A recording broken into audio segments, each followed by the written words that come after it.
بسم الله الرحمن الرحيم. الحمد لله رب العالمين، والصلاة والسلام على رسوله النبي الكريم محمد وعلى آله وصحبه أجمعين ومن تبعهم بإحسان ودعا بدعوتهم إلى يوم الدين. أما بعد، فقال الله سبحانه وتعالى: فأعوذ بالله من الشيطان الرجيم. بسم الله الرحمن الرحيم. عما يتساءلون عن النبأ العظيم الذي هم فيه مختلفون كلا سيعلمون ثم كلا سيعلمون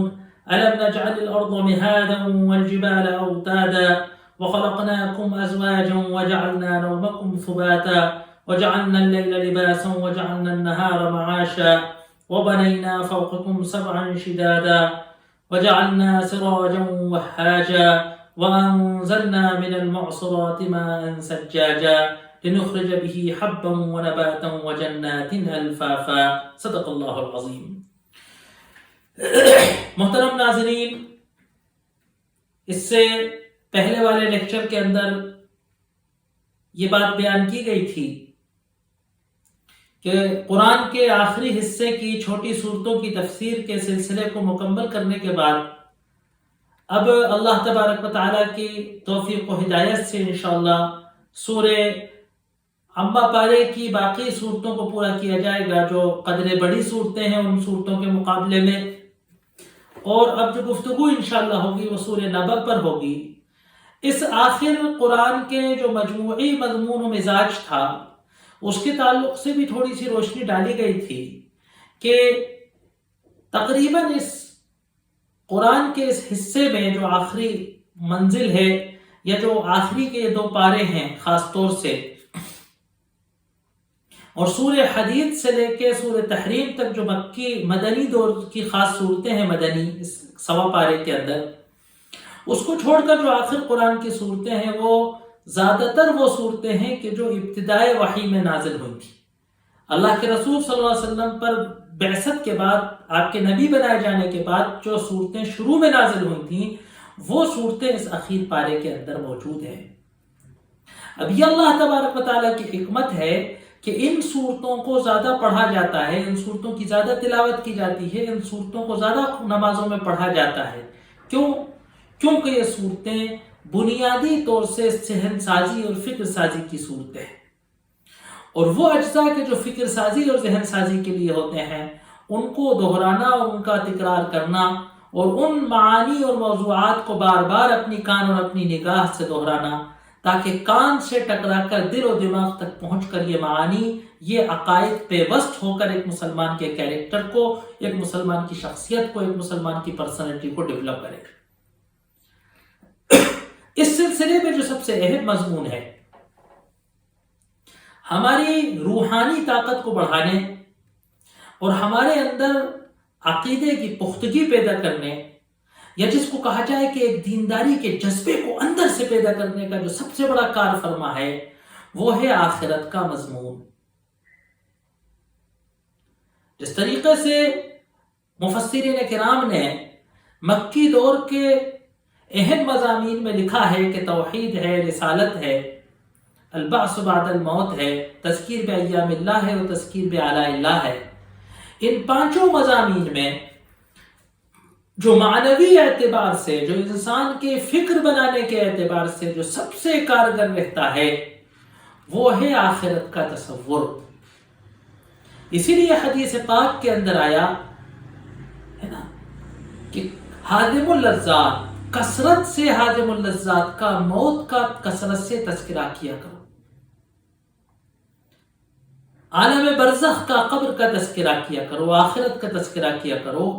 آخرت کو ہمیشہ مد نظر رکھو. تو یہ جو قرآن کا حصہ ہے اس میں آخرت کے تعلق سے گفتگو دیگر مقامات کے اعتبار سے بہت زیادہ کی گئی ہے. سورہ نبأ جس کی گفتگو کرنے ہم جا رہے ہیں، چاہے وہ سورہ نبأ ہو، چاہے سورہ نازعات ہو، سورہ عبسہ ہو، تمام مضامین میں اللہ تبارک و تعالیٰ کے کسی دیگر استدلالات کے بعد بات وہیں آتی ہے کہ آخرت سے اس عقیدے کو آخرت کے عقیدے سے جوڑا جائے. ایمان کو، توحید کو، رسالت کو، عمل صالح کو ہے نا، عبادات کو، معاملات کو، اخلاق عالیہ کو، عادات کو، روایات کو، سب کو آخرت کے تصور سے جب تک نہیں جوڑا جائے گا، جب تک ہر عقیدے کو آخرت کے عقیدے سے نہیں پرویا جائے گا، وہ نفسیات نہیں آ سکتی، وہ خشیت نہیں آ سکتی، وہ اللہ تبارک و تعالیٰ کے حضور کھڑے ہو کر جواب دینے کا جب تک تصور نہیں آئے گا، جب تک کوئی عقیدہ اور کوئی عمل ہمارا درست نہیں ہوگا۔ اسی لیے قرآن پاک کے اندر جا بجا جو ہے آخرت سے، آخرت کی تذکیر، آخرت کی یاد دہانی اور آخرت کا تذکرہ آتا ہے۔ جیسا کہ آپ سے کہا گیا تھا کہ سورہ نبا جو ہے اما پارے کی پہلی سورت ہے، اور اس کی پہلی آیت ہے اما یتساءلون عن النبأ العظیم، اس پر اس سورت کا نام نبا رکھا گیا ہے، یا اما یتساءلون اس سورت کا پہلا لفظ ہے سورہ اما، تو اس کو سورہ اما بھی کہا گیا ہے، سورہ اما یتساءلون کہا گیا ہے۔ اور آخری پارے کے اندر اکثر ایسا ہوا ہے کہ جو پہلا لفظ ہے اس سے سورت کا نام رکھ دیا گیا ہے۔ جس طریقے سے آج کل ہم لوگوں کی عادت ہے کہ ہم لوگ ڈیجیٹلائز ہیں، کمپیوٹر استعمال کرتے ہیں، ڈیجیٹل ڈیوائسز یوز کرتے ہیں، تو ہم جب کوئی فائل لکھتے ہیں اور اس کو سیو کرتے ہیں، اور اگر اس کو کوئی اور نام نہیں دیتے تو وہ اپنے پہلے لفظ یا پہلے جملے یا پہلے سینٹنس کو ہی فائل کا نام بنا دیتا ہے۔ یہ عام طور سے کمپیوٹرائز طریقہ ہے۔ تو بہت ساری صورتیں ایسی ہیں کہ جو قرآن اس کی جو پہلا لفظ ہے اور جو پہلی آیت ہے، جو پہلا جملہ ہے، وہی اس صورت کا نام قرار دے دیا جاتا ہے۔ اور بعض صورتوں کے نام کچھ اور انداز سے بھی ہیں۔ تو یہ ان صورتوں میں سے ہے کہ جس کا علامتی نام ہے اور اس کا مضمون بھی یہی ہے۔ نبا سے مراد یہاں قیامت ہے۔ قیامت کے جو بہت سارے نام ہیں، ان ناموں میں ایک نبأ العظیم ہے، وہ عظیم اطلاع، وہ عظیم وقت، وہ عظیم بات کہ جو چھپی ہوئی ہے۔ تو یقیناً یہ پوری صورت اس نبأ عظیم کو جس کے بارے میں مشرکین پوچھا کرتے تھے، اس کے بارے میں اس کی تفصیلات کو آگے بتا رہی۔ سورت کے شان نزول کے تعلق سے روایات آتی ہیں کہ کفار قریش نے اللہ کے رسول صلی اللہ علیہ وآلہ وصحبہ وسلم سے قیامت کے بارے میں پوچھا۔ جب قرآن نے ان کو جا بجا یہ بات سے ڈرایا، اس بات سے آگاہ کیا کہ تم نبی کریم صلی اللہ علیہ وسلم کی جس دعوت کا انکار کر رہے ہو، تم جس قرآن کا، جس اللہ کے پیغام کا انکار کر رہے ہو، اس کے انکار کا بدلہ اور تمہاری یہ جو تمہاری مجرمانہ روش ہے، یہ جو تمہاری منمانی اور خود سری کی زندگی ہے، اس کے بدلے میں تمہیں قیامت کے دن نقصان بھگتنا پڑے گا۔ بار بار ان کو اس دنیا کے فنا ہونے کے بارے میں بتایا گیا اور اس فنا ہونے والے دن کے بارے میں بتایا گیا جس کو یوم آخرت کہا گیا ہے، جس کو قیامت کہا گیا ہے، جس کو الساعہ کہا گیا ہے۔ تو جگہ جگہ قرآن میں کفار قریش کا یہ اسٹیٹمنٹ آتا ہے، کیونکہ وہ یقین نہیں کرتے تھے تو جھڑک کر کہتے تھے کہ صاحب کب آئے گی، صاحب آپ تو لا دیجئے، جب آئے گی جب دیکھی جائے گی۔ تو بہت سی جگہ قرآن نے ان کے اس جواب پر جواب دیتے ہوئے قیامت کے بارے میں، اس کی ہولناکی کے بارے میں، اس کے خطرات کے بارے میں اور اس کے امکان کے بارے میں گفتگو کی ہے۔ جیسا کہ میں نے آپ کو بتایا تھا کہ یا تو قرآن میں قیامت کے امکان پر گفتگو ہوتی ہے کہ قیامت آ کر رہے گی، اس کی اطلاع دی جاتی ہے، یا اللہ تبارک و تعالیٰ کی وہ قدرتیں بیان کی جاتی ہیں، جن قدرتوں پر غور کر کے ہمیں پتہ چلتا ہے کہ جو خدا ایسے عظیم الشان کام کرتا ہے، ایسے عظیم الشان تخلیق کرتا ہے، ایسے عظیم الشان جو ہے قدرت ہے اس کی، وہ اس دنیا کو فنا کرنے میں، اس دنیا کو ختم کرنے میں اور اس دنیا کو ختم کرنے کے بعد دوبارہ انسانوں کو زندہ کرنے پر قادر ہے۔ اور کہیں آخرت کے حالات کو، آخرت کے احوال کو، آخرت کے بیانات کو، آخرت کی تصویر کشی کو، چاہے وہ سور کا پھونکا جانا ہو، چاہے وہ قبروں میں سے انسانوں کا واپس زندہ ہو کر نکلنا ہو، چاہے وہ میدان حشر کی طرف سب کا اکٹھا ہو کر جمع ہونا ہو، چاہے وہ میدان حشر میں فصل القضاء کے لیے، فیصلے کے لیے اللہ کے حضور کھڑے ہونے کا منظر ہو، چاہے وہ پل صراط کو طے کرنے کا منظر ہو، چاہے وہ مجرموں سے اللہ تبارک و تعالیٰ کی باس پرس کی کیفیت ہو، چاہے مجرموں کے جھوٹ بولنے کا تذکرہ ہو، چاہے مجرموں کے بے بس ہو کر اپنے قصور کے اعتراف کا نظارہ ہو، چاہے مجرموں کے زبانوں پر مہر لگا کر ان کے اعضاء کا ان کے خلاف گواہی دینے کا نظارہ ہو، چاہے وہ نامہ اعمال کے دائیں و بائیں ہاتھوں میں بانٹے جانے کا تذکرہ ہو، چاہے وہ مومنین کے قیامت کے روز مسرور و خوش و خرم ہونے کا تذکرہ ہو، چاہے وہ ناکام لوگوں کے، جہنمیوں کے چہروں کی ہوائیں اڑنے اور ان کی بدحواسی کا، اور ان کے رنج و عمل کا، رنج و علم کا، اور ان کی تکلیف کا تذکرہ ہو، چاہے وہ جنت والوں کا جنت کے لیے فیصلے کا لمحہ ہو، چاہے وہ آخرت جہنم والوں کے جہنم میں پھینکے جانے کا لمحہ ہو، خواہ وہ جنت کی نعمتیں اور جنت کے اعزازات اور جنت کے اکرامات اور جنت کی لطف اندوزیوں کا تذکرہ ہو، جنت کی تصویر کشی ہو،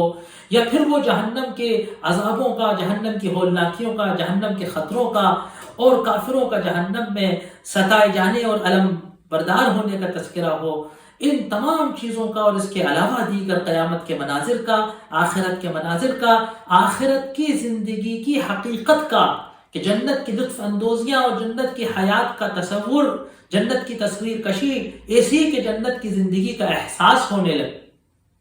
کہ واقعی اگر قرآن کو دل سے تلاوت کر لیں، قرآن کو اگر دل سے جی لیں، قرآن میں اگر ڈوب کر قرآن کو پڑھ لیں، تو ایسا معلوم ہو کہ جیسے آخرت کی نعمتوں کا تذکرہ، آخرت کی نعمتوں کا، جنت کا احساس ہونے لگے، اور ایسی وعیدیں، ایسی خطرناک دھمکیاں، ایسی آخرت کی اور قیامت کی، ایسی آگ کی اور جہنم کی تصویر کشی کے اگر ڈوب کر قرآن کو پڑھ لیں تو لرزہ طاری ہو جائے، انسان کے جسم کے رونگٹے کھڑے ہو جائیں، انسان کے بال کھڑے ہو جائیں، انسان تھررانے لگے۔ لیکن سوال یہ ہے کہ کہاں سے لائیں وہ دل، کہاں سے لائیں وہ دل کہ جو تلاوت کو اس طرح کرے، کہاں سے لائیں وہ دل کہ جو قرآن کو اس طرح سے سمجھے کہ جیسے میرا خدا مجھے مخاطب کر رہا ہے، کہاں سے لائیں وہ کان کہ جو قرآن کو سنے وحی کی آواز سے، کہاں سے لائیں وہ نگاہیں کہ جو دیکھیں قرآن کو وحی کی بصیرت سے، کہاں سے لائیں وہ دل کہ قرآن کو محسوس کرے اللہ کے کلام کی طرح، کہاں سے لائیں وہ دماغ کہ قرآن کو سوچے اس فکر کی طرح۔ تو اگر قرآن کو ہم اوڑھ لیں جیسے کہ صحابہ نے اوڑھ لیا تھا، اگر ہم قرآن کو دلوں میں بسا لیں ایسے کہ جیسے صحابہ نے بسایا تھا، تو اس کے معانی و مفہوم بھی ایسے ہی بس جائیں گے۔ اس سورہ نبا کے اندر مختلف قیامت کے تعلق سے جو گفتگو کے محور ہیں وہ اس میں جمع ہو گئے۔ سورت کا آغاز ہوا ہے کفار قریش کے اس سوال سے، اور اس سوال کے تعلق سے اللہ تبارک و تعالیٰ نے جو ان کو جواب دیا ہے کہ ان قریب وہ اس بات کو جان جائیں گے، ان قریب وہ اس بات کا خود مشاہدہ کریں گے، ان قریب یہ بات ان کے علم میں آ جائے گی کہ قیامت ہو کر رہنے والی ہے، کہ یہ حقیقت ہے، یہ کوئی افسانہ نہیں ہے، یہ کوئی قصہ نہیں ہے، یہ کوئی من گھڑت کہانی کی باتیں نہیں تھیں، یہ ایک حقیقت واقعۃ الامر ہے۔ پھر اللہ تبارک و تعالیٰ کی کچھ قدرتوں کا تذکرہ کیا گیا ہے کہ جن پر اگر غور کر لیا جائے تو توحید کا پیغام سمجھ آ جائے،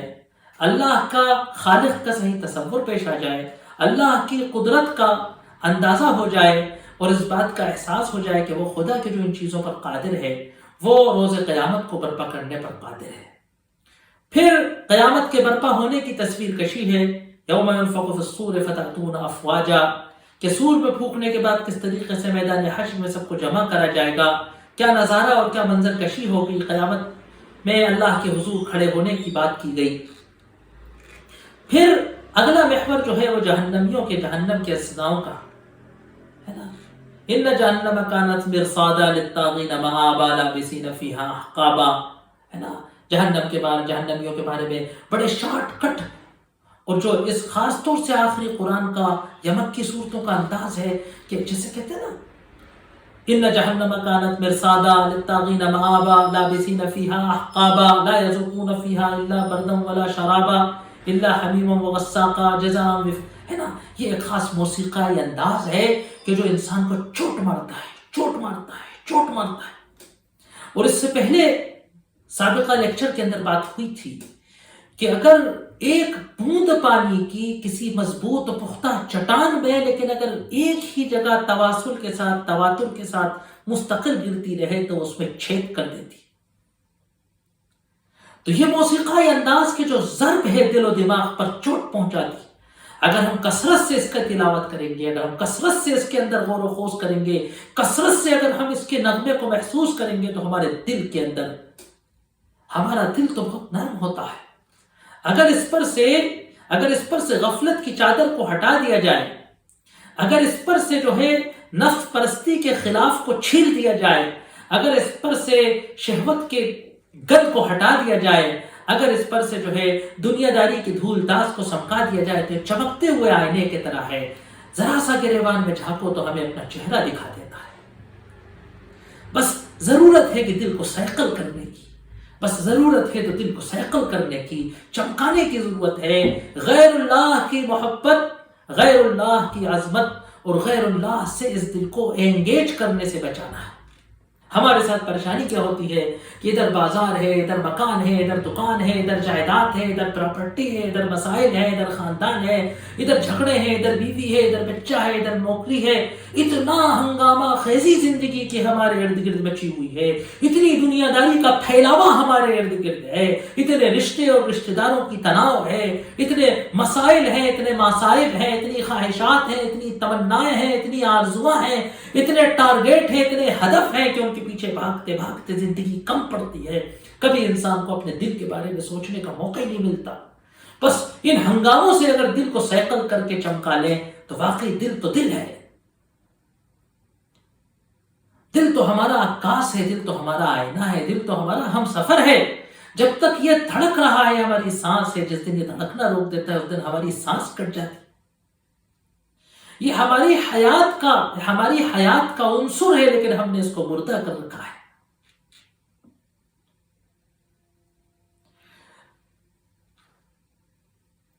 تو قیامت کے نظارے جہنم کا تذکرہ ہے، جہنمیوں کے سزا کا تذکرہ ہے، پھر ایک طویل تذکرہ پورے رکوع کے اندر، ان للمتقین مفازا حدائق واعنابا وکواعب اترابا وکأسا دہاقا، بڑا خوشگوار، بڑا نغمگر، جھوم جھوم جانے والا جنت کا تذکرہ ہے، جھوم جھوم جانے والا جنت کا تذکرہ ہے۔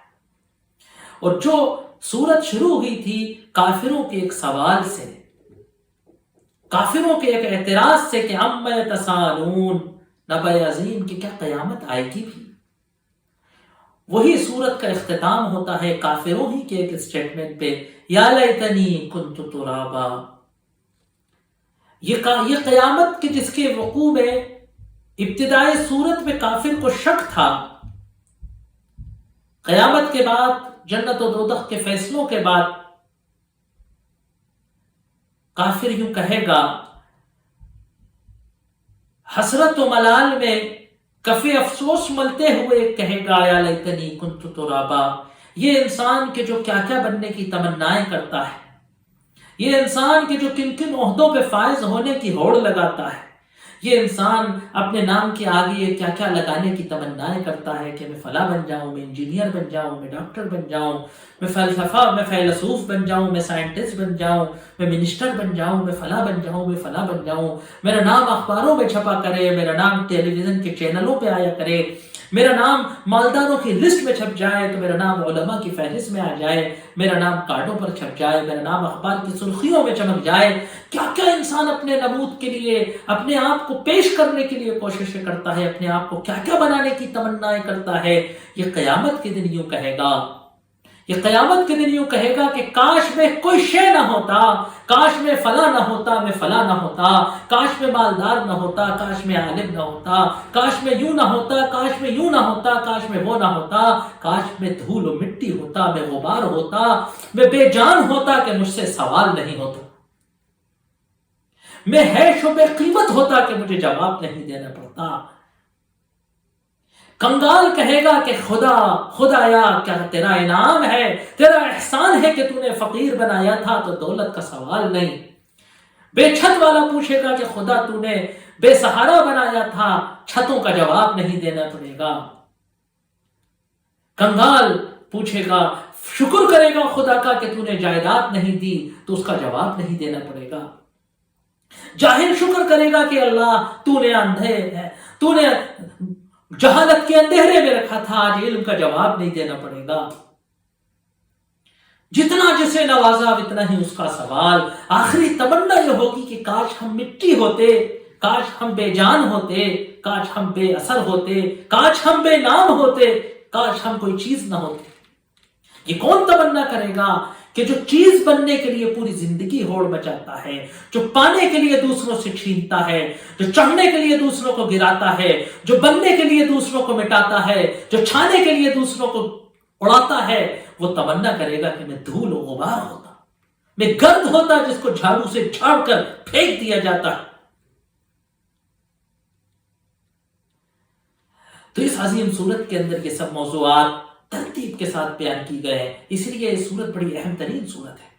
قرآن کا ہر حصہ بہت اہم ترین ہے، لیکن یہ سورت عامہ پارے کی پہلی سورت بڑے اپنے مخصوص مضمون کے اعتبار سے بڑی اہمیت کی حامل ہے۔ اب یہاں بات ہو رہی ہے کہ عما یتساءلون عن النبأ العظیم۔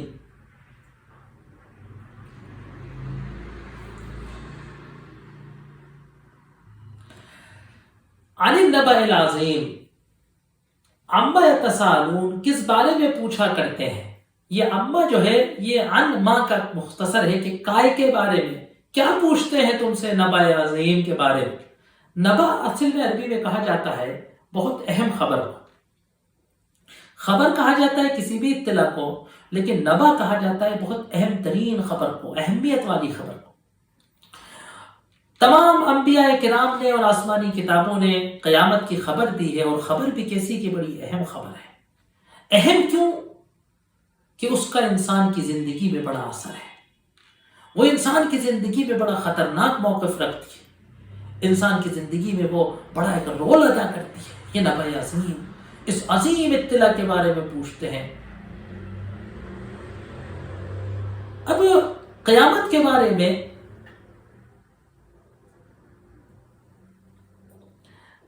بارے میں کفار قریش بھی پوچھا کرتے تھے، اور مسلمان صاحب ایمان بھی پوچھا کرتے تھے۔ دونوں کے پوچھنے پر ریئیکشن جو ہے قرآن نے، اللہ کے رسول صلی اللہ علیہ وسلم نے الگ الگ کیا ہے۔ کافر تو پوچھتے تھے انکار کے لیے،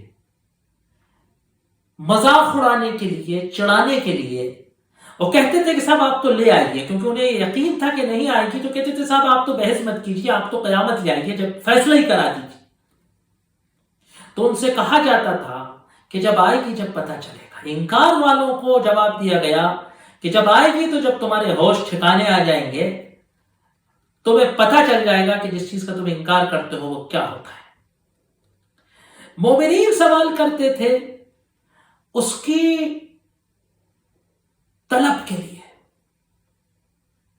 کہ کب آئے گی پتہ چل جائے تو ہم اس میں کیا کریں کیا نہیں کریں۔ تو مومنین سوال کرتے تھے جستجو کا،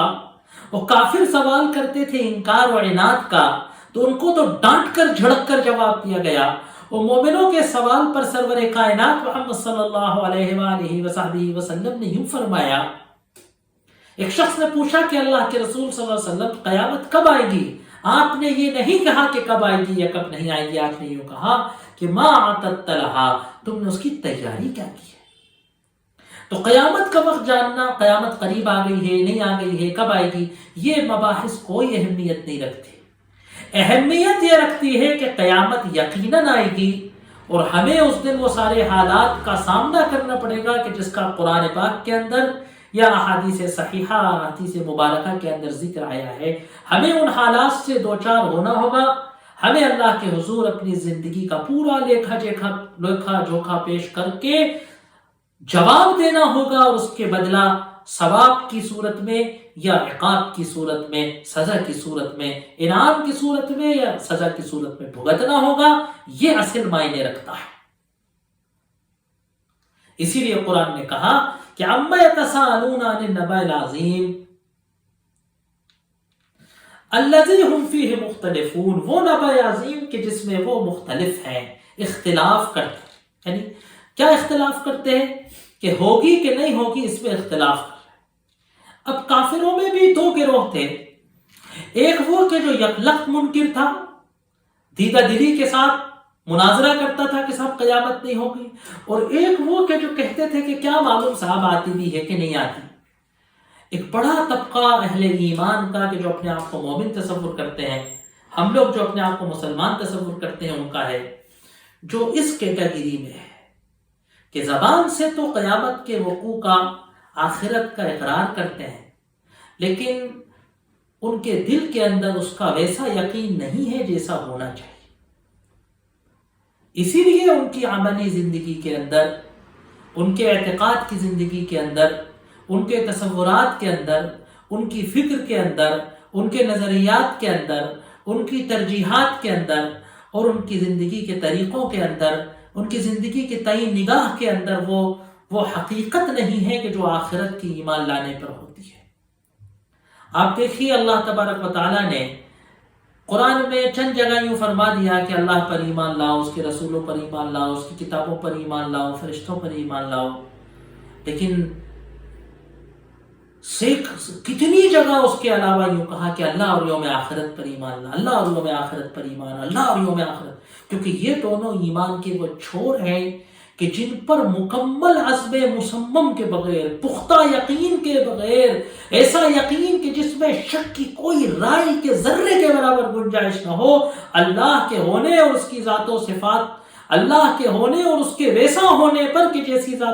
ذات اور اس ذات کی جیسی صفات اور اس کی جیسی قدرت اور اس کی جیسی حکمت اور اس کے جیسے اختیارات اور اس کی جیسی شان اللہ نے بتائی ہے اپنی کتاب میں، ویسے خدا پر ایمان لانا اور روز آخرت کے یقینی ہونے پر ایمان لانا، اس کو قرآن بار بار کہتا ہے.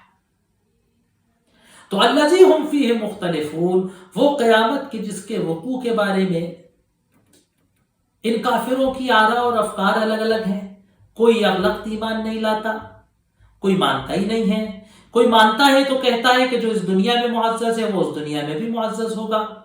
کوئی مانتا بھی ہے اگر تو کہہ دیتا ہے کہ ہم سفارش کرا لیں گے، بت ہماری سفارش کر دیں گے، ہم فلاں کے وسیلے سے جنت میں چلے جائیں گے. کوئی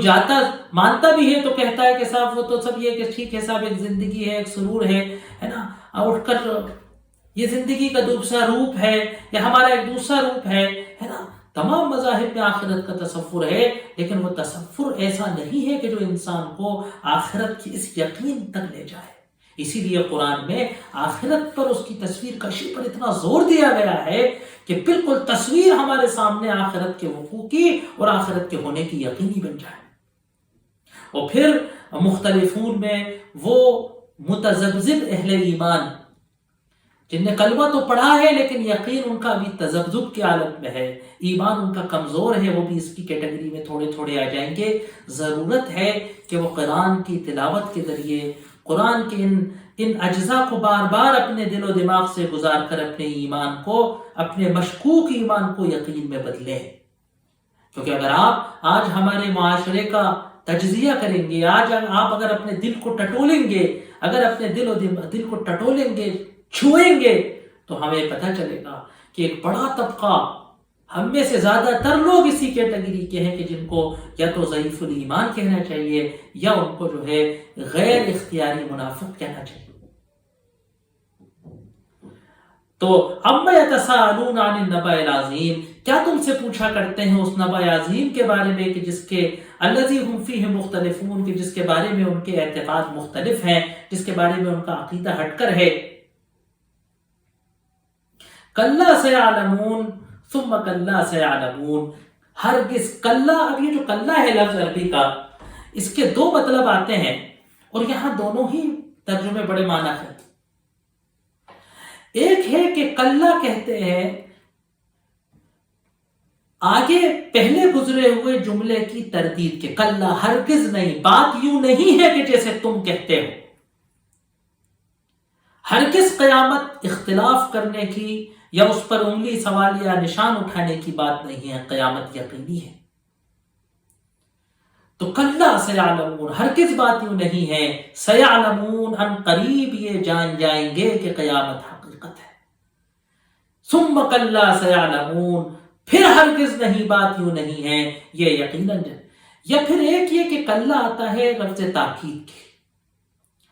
ہرگز یقیناً یہ جان جائیں گے کہ ان قریب یہ حقیقت سے واقف ہو جائیں گے، پھر ان قریب یہ حقیقت سے واقف ہو جائیں گے. یہ جو ثم ہے یہ ترتیب کے لیے ہے. بعض حضرات نے کہا کہ یہ تاکید ہے، یقیناً جان جائیں گے، مان لو جان جائیں گے، جان جائیں گے، اس طریقے جیسے ہم کہتے ہیں نا کوئی بات بہت دل ملا کر ثابت کرنے کے لیے، اس طرح کی بات ہے. اور بعض حضرات نے کہا کہ کلا سیعلمون، ان قریب جب فرشتہ موت آئے گا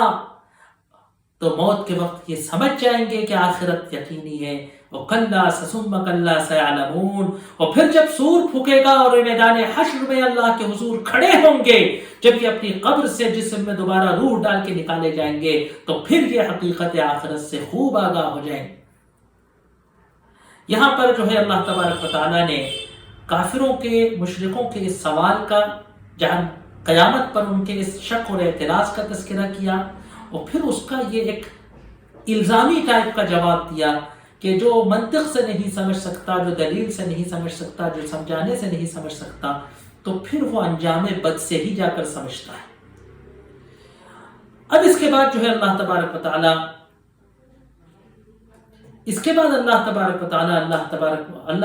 تعالیٰ اپنی وہ کچھ قدرتوں کا ذکر کر رہا ہے، اللہ کی وہ کچھ کمالات کا ذکر کر رہا ہے کہ جس سے اللہ تبارک و تعالیٰ کی قدرت اور اس کی مخلوقات کی عظمت اور اس کی قدرت خلاقیت اور اس کی اختیارات کی وسعت کا اندازہ ہوگا، کہ پھر اس سے اللہ نے ثابت کیا کہ قیامت آنا ممکن ہے. انشاءاللہ آگے اس پر گفتگو کی جائے گی. وآخر دعوانا ان الحمدللہ رب العالمین.